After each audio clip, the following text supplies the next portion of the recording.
কাশ্মীর থেকে কন্যাকুমারী, শুধু ভারতবর্ষ নয়, ভারতের বাইরেও নানা জায়গায় আর্ত পীড়িত দুস্থ অসহায় মানুষের সেবা করে চলেছে ভারত সেবাশ্রম সংঘ। চলুন আজ আপনাদের নিয়ে যাই আমাদের রামেশ্বরম শাখাতে। ভারত সেবাশ্রম সংঘের এই শাখাটি অন্যতম একটি শাখা। চলুন প্রথমে গুরু ভগবানকে দর্শন করুন। গুরু মহারাজের সুন্দর একটি মূর্তি এখানে প্রতিস্থাপিত। চলুন আপনাদেরকে দেখাই কত সুন্দরভাবে গুরু মহারাজের কিন্তু এই প্রতিকৃতি এখানে সাজানো আছে এবং নিত্য পূজা পাঠের মাধ্যমে সর্বক্ষণ এখানে কিন্তু আরতি ইত্যাদি হয়। সব জায়গার মতো এখানেও দেখুন শিবলিঙ্গ এবং সেই সাথে ভগবান শিবের মূর্তি ও মাতা দুর্গা এবং অন্যান্য দেবী দেবতার মূর্তিও আছে। এটি হলো আশ্রম প্রাঙ্গণ বা আশ্রম লাগোয়া যে ঘরগুলি আছে সেগুলো আপনাদেরকে একটু দেখাচ্ছি। দেখুন কত সুন্দর প্রাঙ্গণ, যাত্রী নিবাস এবং সাউথে যে বিভিন্ন ধরনের মন্দিরগুলো হয় সেই মন্দিরের আদলেই কিন্তু আমাদের এই ভারত সেবাশ্রম সংঘের মন্দিরটি নির্মিত হয়েছে, যেটি আপনারা দেখতে পাচ্ছেন। আর এটি হলো যাত্রী নিবাস। বিস্তীর্ণ জায়গা জুড়ে এই যাত্রী নিবাস সত্যি আপনাদের ভালো লাগবে। এই রামেশ্বরমে ঘুরতে যদি আপনারা যান অবশ্যই করে ঘুরে আসবেন ভারত সেবাশ্রম সংঘের রামেশ্বরমের। এখানে বর্তমানে অনিমেষ মহারাজ রয়েছেন। অনিমেষ মহারাজ সদা হাস্যময়, খুব ভালো একজন স্বামীজি। তিনি খুব স্নেহ করেন, খুব ভালোবাসেন, লোকপ্রিয় সন্ন্যাসী, সর্বদা হাস্যময় এবং কর্মবীর। শ্রীমৎ স্বামী ভবেশানন্দজি মহারাজ তার 38 বছর বয়সে এই শাখাটি নির্মাণ করেছিলেন রামেশ্বরমের। আপনাদেরকে দেখাচ্ছি কত সুন্দর সাজানো গুছানো। দেখুন যাত্রী নিবাসের ধার ধরে বিভিন্ন ধরনের ফুলের গাছে পরিপূর্ণ আমাদের এই শাখাটি এবং বহু দূর দূরান্ত থেকে যাত্রীরা রামেশ্বরমের আসেন, তারা কিন্তু এখানে থাকেন। একটু সামান্য মূল্যে আপনারা থাকতে পারেন। চলুন আপনাদের আশ্রমের রান্নাঘরটা একটু দেখিয়ে আনি।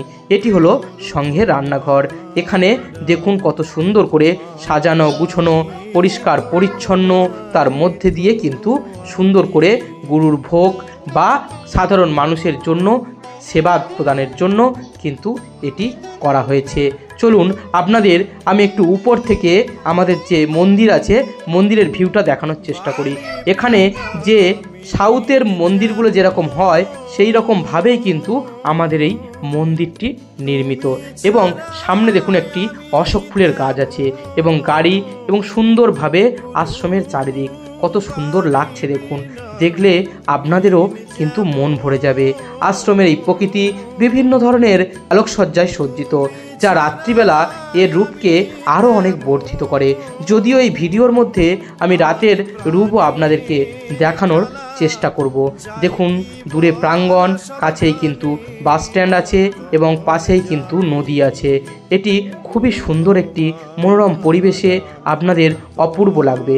দেখুন রাতের দৃশ্য, রাতে মন্দিরটি কত সুন্দর লাগছে এবং গুরু মহারাজ এবং ভগবান শিবের যে প্রতিকৃতিটি স্থাপন করা হয়েছে অর্থাৎ যে স্ট্যাচুটি স্থাপন করা হয়েছে সেটিও কিন্তু কত সুন্দর জীবন্ত হয়ে উঠেছে। এই ফোয়ারার জল যেটি পড়ছে সেটিও যেন কত সুন্দর, কত মনোরম, দেখে আপনাদের মন ভরবে এবং দূর দূরান্ত থেকে মানুষজন সন্ধ্যাবেলায় এখানে আসেন, ঘুরতে আসেন এবং যে সমস্ত যাত্রীরাও আসেন তারাও কিন্তু এখানে এসে বেশ কিছুটা সময় কাটান এই ফোয়ারার কাছে এবং প্রত্যহ সন্ধ্যাবেলা কিন্তু পুজো আরতি, গুরু মহারাজের সেবা ইত্যাদি হয়, ভজন কীর্তন হয়। দূর দূরান্ত থেকে যেসব ভক্তবৃন্দরা আসেন এবং স্থানীয় মানুষজন তারা কিন্তু এই ভজন কীর্তনে অংশগ্রহণ করেন। দেখুন আপনাদেরকে দেখায়, বারবার করে ক্যামেরা কিন্তু ঘুরে যাচ্ছে গুরু মহারাজ এবং ভগবান শিবের সেই প্রতিকৃতি দিকে, যেটি রাতের আলোতে আরও সুন্দর, আরও বাস্তব হয়ে উঠেছে, যা কিন্তু অনন্য এক রূপ। চলুন এবারে আপনাদের দেখাই আশ্রমের যে বাগানটি আছে বা চারিদিকের যে বাগান কত সুন্দর। দেখুন আপনারা জানেন যে এদিকে নারকেল গাছের খুব প্রাচুর্য বা প্রভাব দেখা যায়। তেমনি আমাদের আশ্রমেও কিন্তু নারকেল গাছ আছে। দেখতে পাচ্ছেন কত সুন্দর ডাব নারকেল ধরে আছে আশ্রমের এই গাছগুলো। এছাড়াও বাগানটা কিন্তু বেশ বিস্তৃত, অনেকগুলি কিন্তু নারকেল গাছ আছে। এছাড়াও বিভিন্ন ধরনের গাছ আছে, বিভিন্ন ফুলের গাছ আছে, যেটি দেখলে আপনাদের মন ভরবেই ভরবে। এটি কিন্তু ঠিক সাধু নিবাসের পাশেই।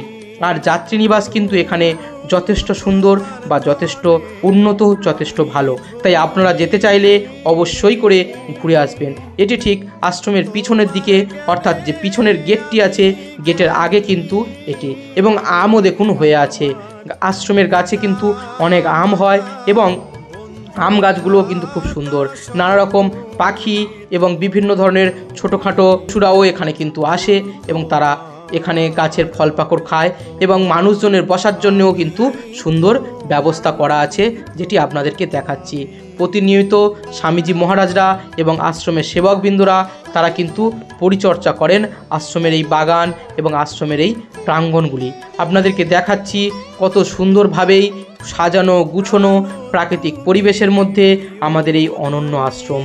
তার মাঝে মাঝে আপনাদেরকে আশ্রমের যে সান্ধ্যকালীন সুন্দর আলোকসজ্জা দেখাচ্ছি, তা দেখে আপনাদের মন ভরবেই ভরবে। দেখুন, এটি কিন্তু আশ্রমের যাত্রীনিবাসের ঘর। যাত্রীনিবাসের ঘরটি কত সুন্দরভাবে সাজানো গুছানো। এই রকম এখানে অনেক ঘর আছে, যদিও এটা এসি ঘর। এবং এছাড়াও আপনারা নর্মাল ঘরও নিতে চাইলে পাবেন। এবং সঙ্গে অ্যাটাচ বাথরুম, কুমোট পায়খানা সব কিছু কিন্তু আপনারা পেয়ে যাবেন এখানকার মধ্যে। এবং সাজানো গুছানোর মধ্যে পরিষ্কার পরিচ্ছন্নতায় সত্যি আপনাদের মন ভরবেই ভরবে। দেখুন, এটি কিন্তু আশ্রমের বাথরুম, শায়ার থেকে শুরু করে সব কিছু আছে, এমনকি গিজারও পর্যন্ত কিন্তু লাগানো আছে। এছাড়াও আপনাদেরকে আমি দেখানোর চেষ্টা করব আশ্রমের উপর থেকে সাধুনিবাস, যাত্রীনিবাস এবং গুরু মন্দিরের যে অনন্য রূপ, যেটি কিন্তু সত্যি আপনাদের খুব ভালো লাগবে। এবং পারলে অবশ্যই করে একবার ঘুরে আসবেন আমাদের এই সংঘের এই অনন্য শাখা থেকে। অবশ্যই করে আপনারা যাবেন, এই সুন্দর দৃশ্য অবশ্যই করে দর্শন করবেন। ওম গুরু কৃপা হি কেবলম। আবার পরবর্তী ভিডিওয় আপনাদের সঙ্গে দেখা হবে। নমস্কার, সবাই ভালো থাকবেন। পেজটিকে ফলো করে এবং ভিডিওটিকে শেয়ার করে আরও অনেক অনেক মানুষের কাছে পৌঁছে দিন।